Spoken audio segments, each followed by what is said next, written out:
So Doom Patrol premiered Friday, its pilot episode, and it's possibly the best pilot of any DCTV show I've ever seen. It was a great episode. It was much better than I expected it to be. It had way more emotional depth than I thought it would.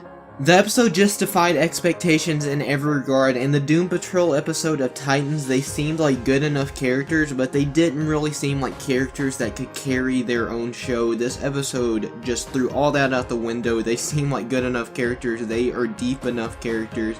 You can get emotionally involved with their stories, you can get invested in these characters, you can connect and sympathize with all of these characters. The origin stories told in the episode didn't feel shoehorned in, they didn't feel forced. They felt natural, and just the storytelling overall was done very well in this episode. Brendan Fraser as Robotman is possibly the best casting for a comic book TV show ever. I'd say Matt Ryan as Constantine is the only one that can compete with him in that regard. He was amazing in this episode, and he is fit to play this role. And I mean, of course he is. He himself shares a lot of connections with Cliff Steele, so this was perfect casting. If you haven't seen this episode, I highly recommend checking it out. It was a fun watch. It was very enjoyable all the way through. It was way better than I thought it would be, and the characters have way more emotional depth than I expected. You can connect with them. So from here on, it's going to be spoilers. If you haven't seen it, go check it out. So this episode was heavily focused on Robotman, and I think it benefited from that because Robotman's backstory especially is extremely interesting and realistic in a sense. People in the real world do the kind of things he was doing. They go through similar things that he went through, and it's just a very humane backstory for him. His life before becoming Robotman was very realistic. Aside from being a big shot race car driver, his life was pretty normal. Aside from having fame, his life was like most other people's. He had a family, he did some things he may have regretted. The flashback scenes to him before Robotman, to him just being Cliff Steele, having that normal life, were really my favorite parts of the episode. I just loved it. And it got me really involved with his character, and I was feeling for him, and it makes him seem like this scumbag, but you still feel sorry for the guy because the storytelling is so good, it's done so well. They pull a pretty great bait and switch in this episode where you think his accident was during a race, and you see his wife cheating on him after he had previously already cheated on her with the nanny. So that distracts him, and you just see a car flying at his windshield, and it cuts to black. So you assume that's how he died. That's how his body, he lost his body, because all that was saved was his brain. But later in the episode, that was actually a fragmented memory, I guess, because they touch on that. He's remembering all this stuff, but it's not the correct memories. His memories are fragmented, so he's remembering things differently than they actually happened. But he remembers what actually happened, and after the race, he finishes the race, beats the crap out of the guy that his wife was cheating on him with, and he eventually makes up with his wife. They get back together or whatever, and I guess that same night they get back together, they're driving on the road, he's distracted for a split second, he hits a truck, the roof of the car flies off, and it was at head level for them. His wife dies. As you know, all that's preserved from him is his brain, and we find out later in the episode that his daughter does indeed survive, and that's realistic because she's very young at the time. And when you see her in the backseat of the car before they hit the truck and the roof comes off, it looks like she could be low enough to avoid the point of impact. But that accident was in 1988 and it's now 2019, so she would be close to her 40s by this point. 31 years have passed, and she was probably about 5 maybe at the time. I'm not really sure how old she was. She might have been younger. She looked pretty young. She was able to walk and talk. She's probably 3 or 4. If I had to guess, so that would put her at mid-30s in 2019. And there's a lot of emotional moments with him remembering his daughter, wanting to see his family, and the chief tells him both of them died, and that's in 1995, so he was basically on ice, metaphorically speaking, for 7 years, from 1988 to 1995. The world thought he was dead. And I guess they still think he's dead because they don't know Cliff Steele is the Robotman. But in 1995, before Chief breaks that partly false news to Robotman, he is wanting to go see his family. He wants them to know that he's still alive, and if they accept him, they accept him. If they don't, they don't. He at least tried. But Chief tells them they're both dead, so of course he gets upset and starts punching this metal thing. I don't really know what it was, some kind of tank. And you can tell he's punching it pretty hard because he puts a pretty good sized dent in it, but he goes on this thing about feeling pain. He can't feel pain. And he says this. I can't feel pain. No matter how hard I hit, where I hit, what I hit, I can't feel pain. That's mighty shitty of you, Doc. And of course he would want to feel pain, because pain is a human feeling. Pain is something humans experience, even animals experience. Look, I don't like feeling pain that much, but I feel like it would really suck to live without it because, well, physical pain at least, because he can still feel emotional pain, obviously, but I feel like physical pain is that reminder that we're all human. So him not feeling that makes him feel that he's no longer human, he's just a robot. He has a human brain, but no human body. Nothing else about him is human. He has all these humane memories, but he doesn't have these human qualities. He can't feel pain. He has no human body parts. He can't eat. He can't sleep. And I kind of feel like I'm gonna feel a bit more for Robotman when Cyborg comes in, because Cyborg can still do these human things. He's only part machine. And that's a huge part of Cyborg's character. He wants to hang on to that humanity that he still has, and I really, really hope the show nails that. It touches on that a lot, because I think that's the biggest part of his character. But speaking of Cyborg, he was not in this episode, but he will be in the next episode, judging by the promo for the next episode. And how this episode ended, I have no idea how he's going to come into this episode at all. I was surprised that he wasn't in this episode because the other four were, and I kind of thought Cyborg was only in the show to draw more people in, because Cyborg was the only one most people knew before the show, or at least before the Titans episode. And I don't really want to talk about the Titans episode too much, but there was nothing in this episode that really connected it. There was nothing from the Titans episode that transitioned into this episode. They made no mention of Beast Boy or anything like that. And that's kind of weird because that episode was meant to set up the show, but the show had nothing to do with that episode. And also, Chief seemed super shady in the Titans episode. In this episode, he didn't seem that shady. He just felt like he was just a bit of a bastard at times, like lying to Robotman like that when Robotman insisted on telling his family that it was him. He was still alive, he wasn't dead. His daughter could have had a father if Chief gave him that shot. But yeah, I think it's best to not really think about the Titans episode when talking about the show right now, because it just makes things confusing. We got a bit of information about Negative Man in this episode, and I would have liked to have a little more, but honestly, I would have been fine if this episode was just a Robotman episode 2. Like, I want a Robotman spinoff or something, a Robotman prequel. I want to see more of his life as Cliff Steele. It seems super interesting. And part of that may just be me liking Brendan Fraser in that character, because he is so perfect, but I would watch it. DC Universe, if you're listening, Cliff Steele prequel, please. You can just go for one season, 10 episodes. No, but I really do hope to see flashbacks of Robotman's life throughout the season.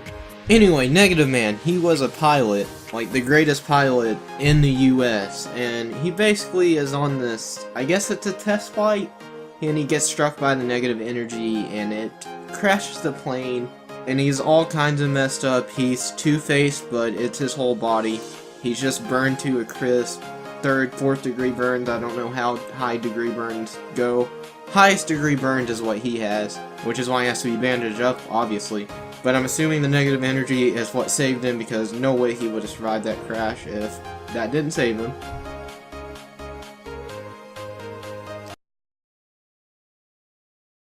Also, later in the episode, it touches on the fact that he's gay in the show, which I'm sure we'll see plenty more of. I'm kind of interested. We just didn't get a whole lot of Negative Man in this episode, so I'm definitely ready to learn more. Rita Elasti-Woman, I gotta say, I hated her in this episode. I did not like her at all.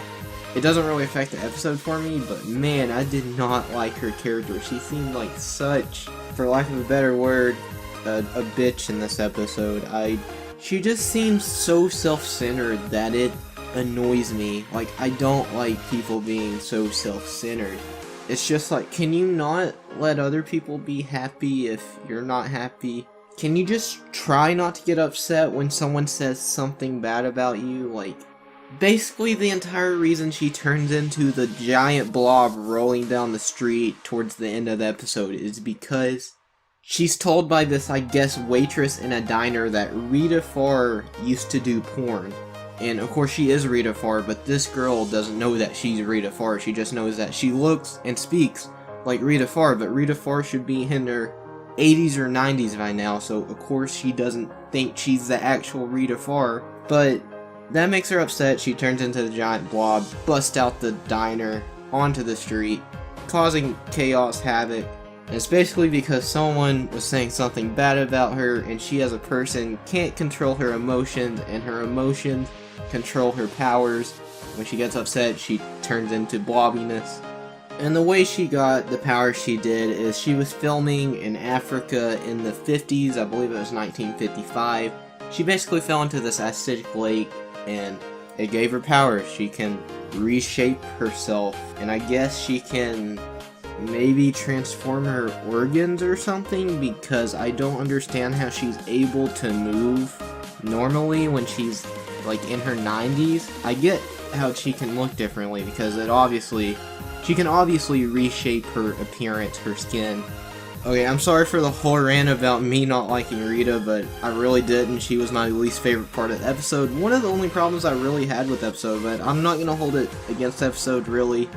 I just didn't really expect that to be her character from what I saw in the Titans episode and what I saw in the Doom Patrol Go segment of the episode 12 of Young Justice Outsiders a few weeks ago.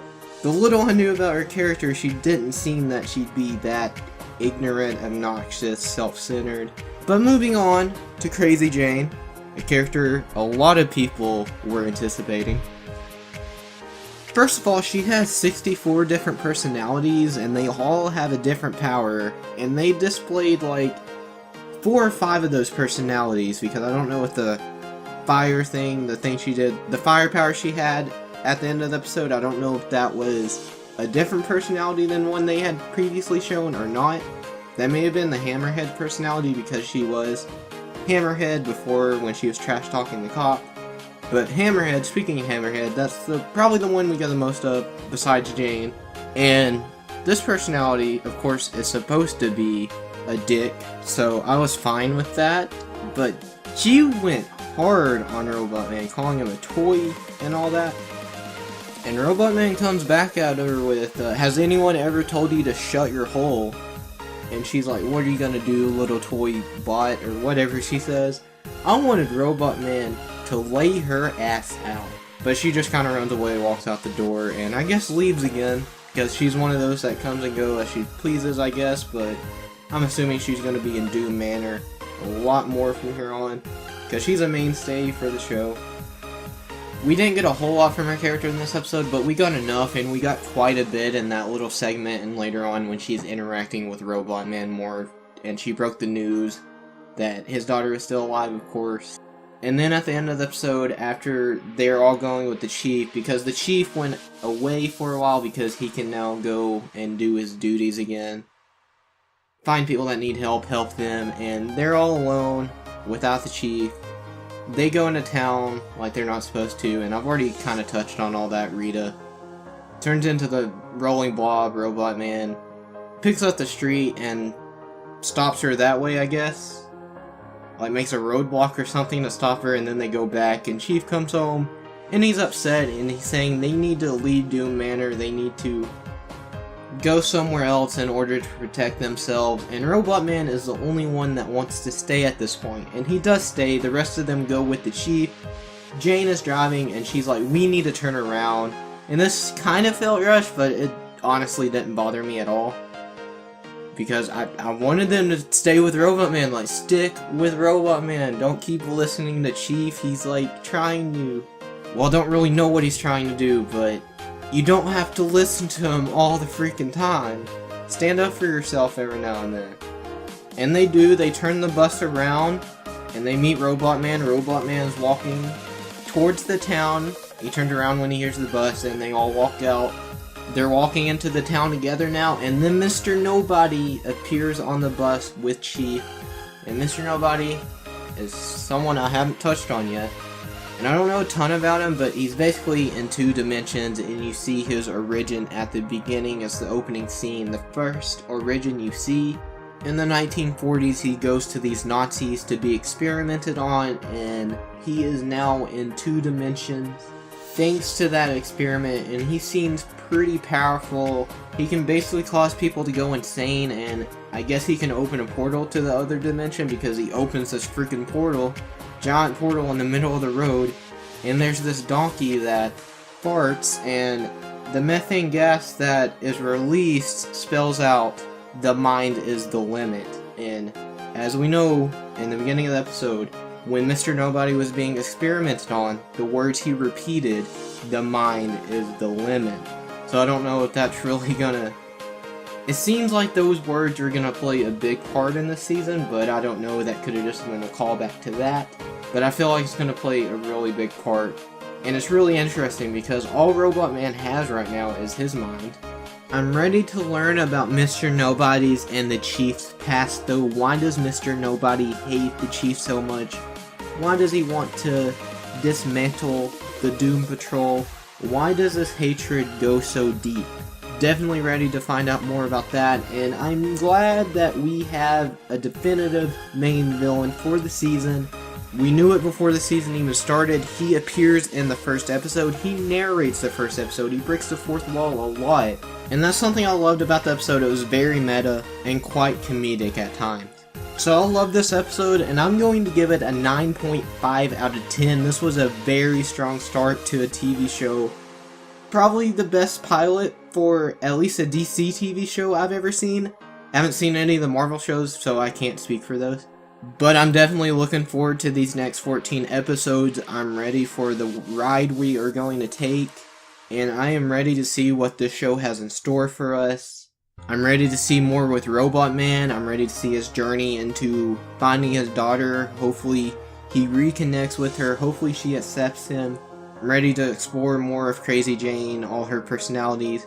Ready to learn more about Negative Man. He seems pretty interesting. We didn't get a lot in this episode though, so don't have much to go on. I'm hoping I like Rita more in the future. I did not like her at all in this episode. And I can't wait to see Cyborg.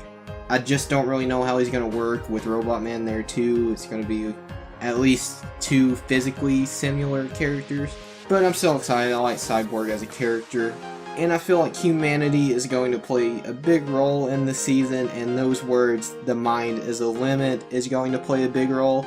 I just can't wait to see how the season plays out. So let me know what you thought about the episode down in the comments below. Be sure to like, share, and subscribe if you're not already. If you enjoyed the video, thank you all for watching. I will see you guys sometimes.